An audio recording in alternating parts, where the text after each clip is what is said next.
तो compound interest topic चल रहा था हमारा, और कंपाउंड इंटरेस्ट में हमने दर निकालना सीख लिया था। इसके बाद समय निकालना, समय में हमारा 1.5 वर्ष हो, 2 वर्ष हो, 2.5 वर्ष हो, 3 वर्ष हो, 3.5 वर्ष हो, कितना भी समय हो। यहाँ पर आपका छमाही, तिमाही, सालाना और भी कुछ क्वेश्चंस किए थे, और सभी क्वेश्चंस सिर्फ और सिर्फ हमने 3 से 5 सेकंड के अंदर किस प्रकार से सॉल्व करें वो चीज़ हमने आपको बताई थी। अब इसके बाद जो हमने कल पढ़ा था वो पढ़ा था हमने चक्रवृद्धि ब्याज और साधारण ब्याज के जो मिक्स क्वेश्चन होते हैं वो किस प्रकार से सॉल्व करने होते हैं, तो वो हमने कल पढ़े थे। अब इसके बाद आज जो हमें पढ़ना है वो है हमारा 5वां और 6वां टाइप। तो इसमें हमारा 5वां टाइप चल रहा है हमारा, ठीक। तो 5वें टाइप का हमारा सबसे पहला प्रश्न है, कोई धन चक्रवृद्धि ब्याज की दर से 5 वर्ष में 18,000 रुपये तथा 10 वर्ष में 27,000 रुपये हो जाता है, तब मूलधन क्या है। ध्यान से समझिए आप इस क्वेश्चन को। देखिए हमारे पास कोई मूलधन नहीं है, हमने मान लिया यहाँ पर मूलधन हमारा इतना है, ठीक। अब यहाँ पर बोल रहा है वो 5 वर्ष में, 5 वर्ष में वो कितना हो रहा है हमारा 18,000 रुपये हो रहा है। अब इसके बाद बोल रहा है वो 10 वर्ष में 27,000 रुपये हो रहा है, यानी कि जो 10 वर्ष होगा वो आपका टोटल ही तो होगा। यहाँ से सीधा जो मूलधन बनेगा, मूलधन से जो मिश्रधन बनेगा वही तो आपका 10 वर्ष में आएगा। तो यहाँ पर टोटल 10 वर्ष होगा, यानी कि 5 वर्ष यहाँ पर होगा, और ये टोटल कितना हो गया आपका 10 वर्ष, ठीक। यहाँ से यहाँ तक ये टोटल 10 वर्ष हो गया। अब 10 वर्ष में कितना हो रहा है वो आपका 27, ठीक, 27,000 रुपये। तब मूलधन क्या है, यहाँ पर हमसे मूलधन पूछा गया है। अब यहाँ पर इस क्वेश्चन को ध्यान से समझिए। यदि यहाँ पर ये एक मूलधन है तो यहाँ पर ये एक मिश्रधन होगा, क्लियर है। यहाँ पर ये एक मूलधन है तो मूलधन से जब कोई धन बना तो यहाँ पर ये एक मिश्रधन है, इतनी सी बात क्लियर है। इस धन से जब ये धन बन रहा है तो ये मिश्रधन है और ये मूलधन है। और यदि यहीं पर देखा जाए कि यदि इस धन से यदि ये धन बन रहा है, ये ध्यान से समझिए, इस धन से यदि ये धन बन रहा है तो आप क्या कहोगे कि ये आपका मूलधन है और ये आपका मिश्रधन है। ये चीज़ आपको यदि क्लियर हो जाती है तो आप इजीली इस क्वेश्चन को सॉल्व कर दोगे। ज़्यादा से ज़्यादा 3 सेकंड या 2 सेकंड के अंदर इस क्वेश्चन को सॉल्व कर दोगे। ज़्यादा से ज़्यादा 5 सेकंड लोगे, इससे ज़्यादा नहीं लोगे। देखिए ध्यान से इस चीज़ को समझ लीजिए। यदि ये एक धन है, इस धन से यदि कोई धन बन रहा है तो वो आपका अमाउंट होगा, और ये धन क्या होगा, प्रिंसिपल होगा। यानी कि ये मूलधन है तो ये क्या है, मिश्रधन है, क्लियर है। और यहाँ पर इसी प्रकार से देखा जाए तो ये जो धन है, इस धन के बाद क्या बन रहा है आपका, ये वाला धन बन रहा है। तो यदि ये एक धन है तो इसे हम मूलधन माने तो इसके अकॉर्डिंग देखा जाए तो ये इसका मिश्रधन होगा, क्लियर है इतनी सी बात। तो यहाँ पर यदि देखा जाए कि ये देखिए 3 जीरो से यदि हम यहाँ पर 3 जीरो कैंसिल कर दें और इसके बाद इसे आप डिवाइड कीजिए, ये 9 दूनी 18 हो जाएगा और ये 9 तिया 27 हो जाएगा, क्लियर है, आसान है काफ़ी। अब आप ध्यान से समझिए, ये जो है ये आपका मूलधन है और ये है आपका मिश्रधन, इन दोनों का हमें रेशियो मिल गया, क्लियर है इतनी सी बात। अच्छे से ध्यान से समझ लीजिए। जब किसी धन से कोई धन बनेगा तो वो उसके अकॉर्डिंग देखा जाएगा, तब वो आपका मिश्रधन होगा। यदि उसी धन से कोई और धन बन रहा है तो उस धन के अकॉर्डिंग देखा जाएगा तो वो मूलधन होगा और वो मिश्रधन होगा। ये चीज़ आप अच्छे से क्लियर कर लीजिए। अब ध्यान से समझिए, यहाँ पर जो मूलधन का जो रेशियो दिया हुआ है वो आपका कितना है, 2 है, और इसके बाद जो मिश्रधन का जो रेशियो दिया है वो कितना है आपका, 3 है। अब यहाँ पर आप यहीं पर आ जाइए, वहाँ से कैंसिल कीजिए, अब यहाँ पर आ जाइए। यहाँ पर अगर यदि देखा जाए तो ये जो है ये क्या है आपका, मिश्रधन है, यानी कि ये तो एक मिश्रधन है ना इसके अकॉर्डिंग। तो यानी कि 3x की वैल्यू कितनी है, 3x की वैल्यू है आपकी 18,000, तो x की वैल्यू कितनी हो जाएगी, 6,000 रुपये। अब यहाँ पर हमसे क्या पूछा गया है कि मूलधन क्या होगा, मूलधन ही तो हमसे पूछा गया था। तो मूलधन का रेशियो कितना है, 2, यानी कि हमें मूलधन निकालना है तो क्या करना होगा, 6,000 इंटू 2, तो कितना हो जाएगा हमारा 12,000। ये चीज़ आपको अच्छे से समझ ना आई हो तो इसी को दूसरे तरीके से देखते हैं। ध्यान से समझिए इस क्वेश्चन को। यदि हम इसे सेकंड ट्रिक से देखें, सेकंड ट्रिक, देखिए ध्यान से समझिए। कोई धन है, हमें नहीं पता कितना धन है, यहाँ पर कितना हो रहा है वो 18,000, ठीक। अब इसके बाद कोई धन है ये, इसके बाद कितना हो रहा है वो 27,000। कंपाउंड इंटरेस्ट जो होता है इसमें सदैव ही आपने देखा होगा कि क्या होता है, जब कभी हम रेशियो निकालते हैं तो क्या होता है, स्क्वायर क्यू इस प्रकार से करते हैं। हम कभी भी डायरेक्ट इनटू नहीं करते हैं और ना ही कभी ऐड करते हैं। तो यहाँ पर सिर्फ और सिर्फ क्या करता है, जो मल्टीप्लाइंग फैक्टर जो होते हैं सिर्फ और सिर्फ वही काम करते हैं यहाँ पर, और कुछ भी काम नहीं करता है। यानी कि हम क्या कहेंगे, यदि यहाँ से यदि कोई धन बन रहा है तो वो कुछ ना कुछ तो गुना बन रहा ही होगा। इस धन का कितना गुना है ये, तो इतना बन रहा होगा। इसी प्रकार से यदि यहाँ पर देखा जाए तो ये जो धन है इससे भी उतने ही गुना बन रहा होगा, तब ये धन बन रहा है। ध्यान से समझिए, यदि ये जो धन है इसका कितना गुना किया जाए कि ये इतना हो जाए, यानी कि यदि हम इसका 3/2 गुना करते हैं तो हमारा यही बनता है। ध्यान से समझ लीजिए, इसका जितना गुना यहाँ पर बनकर ये बन रहा है धन, उसी प्रकार से इस धन का कितना गुना बनकर, यानी कि ये जो जितना गुना है ये दोनों हमेशा ही आपके सेम रहते हैं। इसका कितना गुना है ये, इसी प्रकार से इसका कितना गुना है ये, और ये जो गुना वाला जो मटेरियल होगा वो हमेशा ही आपका सेम रहता है, ठीक। अभी इस प्रकार से हम कहें कि मूलधन आपको निकालना है, तो मूलधन लिया हमने, मूलधन का कितना गुना, यानी कि x गुना, तो वो x गुना क्या होगा, 3/2 ही तो होगा, यानी कि 3/2 गुना कितना बन रहा है आपका 1800 बराबर 18,000। अब यहाँ पर मूलधन कितना हुआ आपका 3 6 18 0 0 0।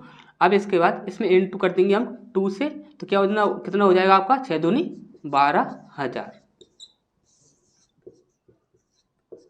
तो ये चीज़ आपको अच्छे से समझ आ गई होगी, ठीक। तो नेक्स्ट क्वेश्चन की ओर बढ़ते हैं, तब तक आप इसका स्क्रीनशॉट ले लीजिए।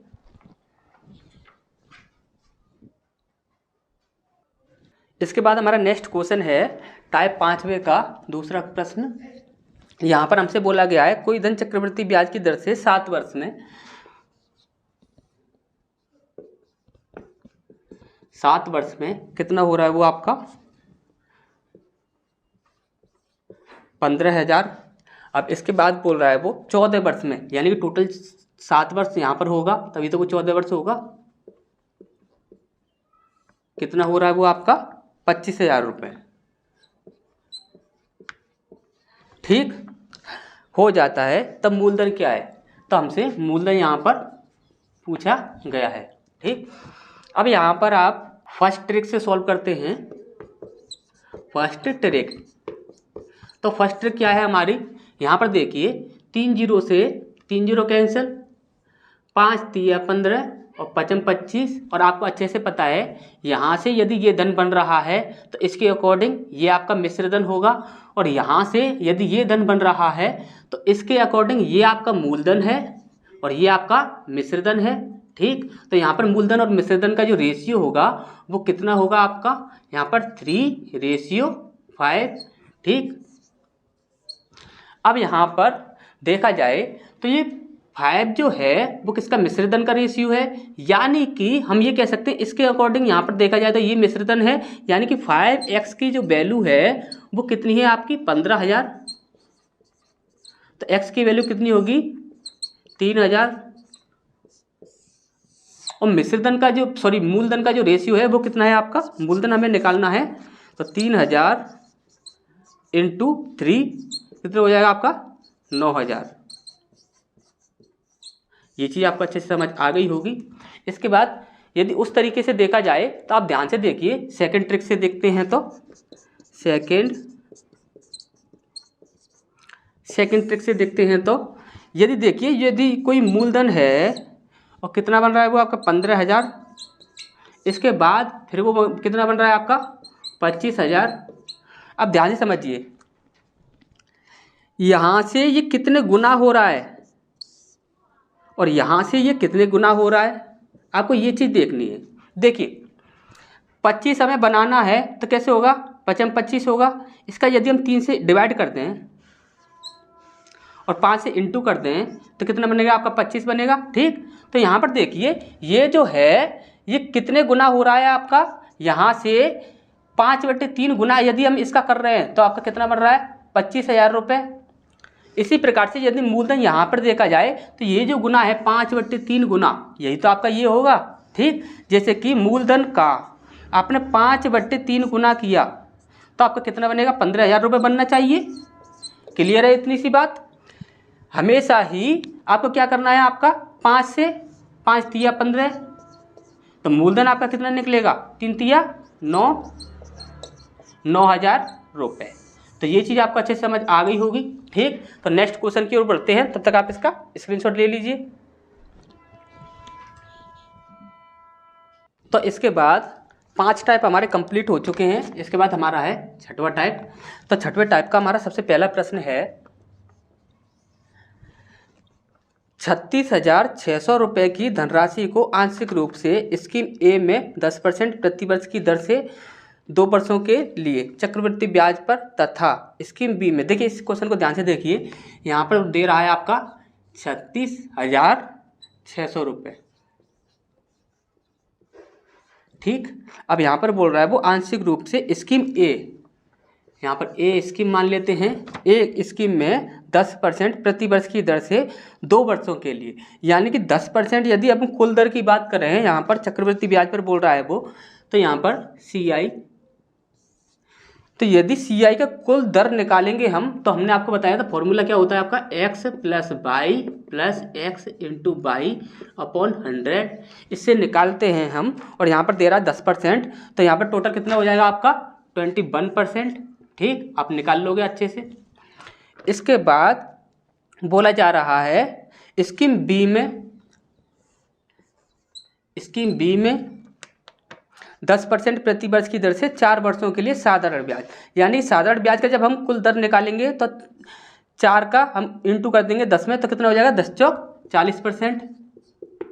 ठीक, और ये किससे है आपका SI से। ठीक, अब यहाँ पर बोल रहा है वो, तो दोनों स्कीमों में समान ब्याज मिली। जब कभी समान की बात करेगा तो आपको क्या करना होगा, हमेशा ही याद रखिए ये परसेंट से परसेंट कट जाएगा, और जब कभी समान की बात करता है तो हम क्या करते हैं कि जो हमारा रेशियो बनता है उसे हम हमेशा ही चेंज कर देते हैं। ठीक, तो यानी कि यहाँ पर CI और SI का जो रेशियो हमारा बनेगा वो कितना बनेगा हमारा, यहाँ पर कितना है 21 और 40, यहाँ पर कितना हो जाएगा 40 और 21। ठीक, ये चीज़ आपको अच्छे से समझ आ गई होगी। अब इसके बाद बोल रहा है वो, तो वह धनराशि बी पर निवेश की हुई धनराशि कितनी है, यहाँ पर बी पर निवेश की हुई धनराशि हमसे पूछा जा रहा है। ठीक, अब यहाँ पर देखिए 40 और 21 कितना हो गया आपका 61x, 61x की वैल्यू कितनी है आपकी 36,600, तो x की वैल्यू कितनी हो जाएगी 6 × 6 और 6 × 36, यानी कि ये 6 बार डिवाइड हो जाएगा। 600 रुपये हमारा क्या निकल कर आया है हमारा x की वैल्यू।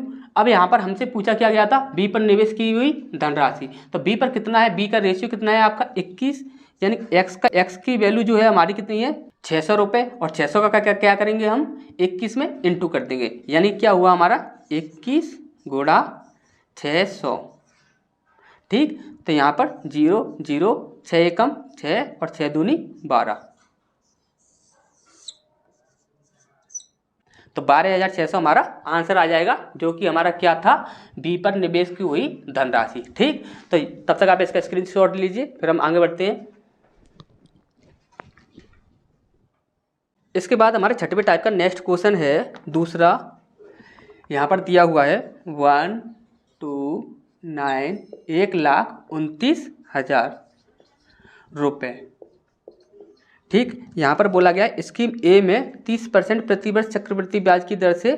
ठीक, और यहाँ पर बोला गया है स्कीम बी में 30% प्रतिवर्ष साधारण ब्याज की दर से 2 वर्ष के लिए। यहाँ पर दोनों के लिए हमेशा ही समय क्या है 2 वर्ष दिया हुआ है। ठीक, आप यही आप याद रखोगे, यानी 30% से यदि CI की बात की जाए और SI की बात की जाए, तो तो SI का क्या करना है आपको, 30 से सीधा ही आप 2 से इंटू कर दोगे, 30 दूनी 60%। और यहाँ पर क्या होगा, जब निकालोगे तो किससे निकालोगे, अगर x plus Y plus X गुणा वाई अपॉन 100 उस फॉर्मूले से निकालोगे तो 30% का कितना निकलता है आपका 69%। ठीक, 69%।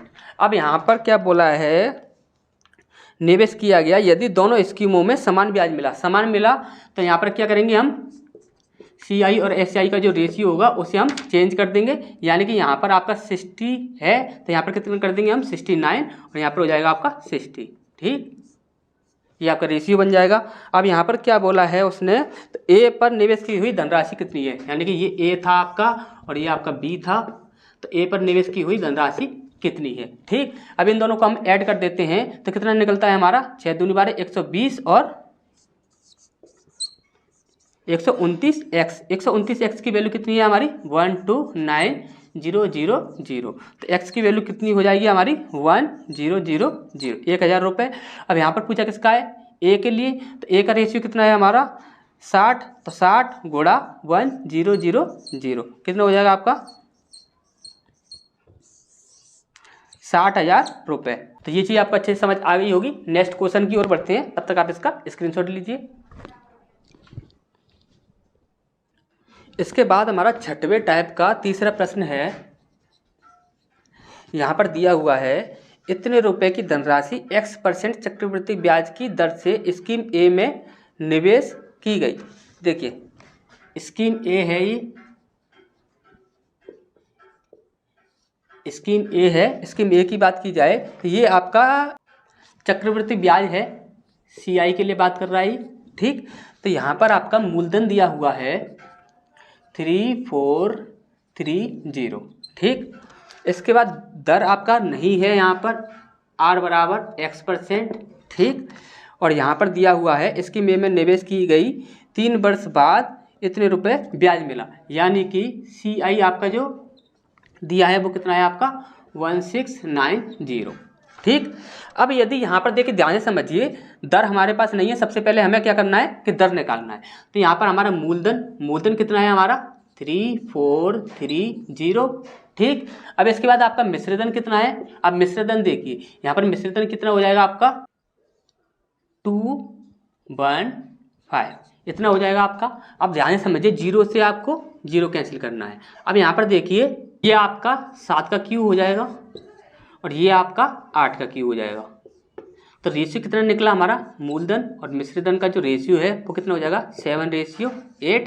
ठीक, अब यहाँ पर यदि हम दर की बात करें, दर कितना हो जाएगा, तो वो हो जाएगा आपका 1/7 गुणा 100। तो ये कितना हो जाएगा आपका दर 100/7%।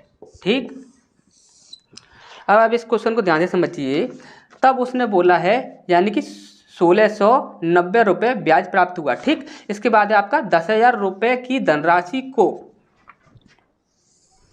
अब देखिए मूलधन दिया हुआ है आपका 10,000 रुपये की धनराशि को और दर दिया हुआ है आपका x + 5/7%। ठीक, ये आपका दर दिया हुआ है कि साधारण ब्याज पर, ठीक, साधारण ब्याज की दर है ये आपकी, ये SI से बात कर रहा है। ठीक, स्कीम B में निवेश की गई, तब स्कीम B में 2 साल बाद यानी कि T बराबर 2 वर्ष का समय है, तब कितना ब्याज प्राप्त होगा, यहाँ पर SI =। ठीक, अब ध्यान से समझिए, यहाँ पर जो हमारा दर था वो कितना था 100/7। अब उसने बोला था कि इतना हमें, देखिए x की जो दर है, यानी कि देखिए यहाँ पर जो दर दिया हुआ था x% था, यानी x% की वैल्यू ही तो ये है आपकी। अब यहाँ पर यदि यहाँ पर कुल दर की बात की जाएगी तब हमारा क्या होगा, कुल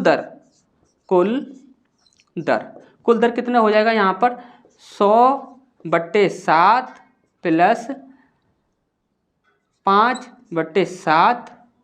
अब यहाँ पर इन दोनों को सबसे पहले हमें ऐड करना है, तो यहाँ पर हमें एलसीएम लेंगे तो ये हमारा कितना हो जाएगा 105/7 और कुल दर हम जब कभी भी निकालते हैं तो समय में इंटू कर देते हैं। तो हमारा कितना हो जाएगा, 5 दूनी 10 की 0, हासिल लगी 1 और 10 दूनी 20 और 1 21, यानी कि 210/7%। ये हमारा निकल कर आया कुल दर। ठीक, अब यहाँ पर हमें ऐसा ही निकालना है तो हम सीधा वही करेंगे। मूलधन कितना है हमारा 10,000 इंटू दर कितना है हमारा 7 और यहाँ पर जो परसेंटेज नीचे जाएगा तो ऊपर क्या हो जाएगा, ये 700 हो जाएगा। तो बराबर कितना है हमारा, ऐसा ही निकल आएगा हमारा। ठीक, अब यहाँ पर देखिए ध्यान से, 2 जीरो से 2 जीरो कैंसिल। अब यहाँ पर 7 तिया 21, 0 इंटू कितना है ये 100, कितना हो जाएगा हमारा 3000, 3000 रुपये। तो ये चीज़ आपको अच्छे से समझ आ गई होगी। यदि किसी प्रकार का यदि कोई भी डाउट है या कोई भी चीज़ आपको समझ ना आई हो तो आप कमेंट बॉक्स में कमेंट कीजिए, जो भी आपकी समस्या होगी वो दूर की जाएगी। तो मिलते हैं फिर नेक्स्ट क्लास में।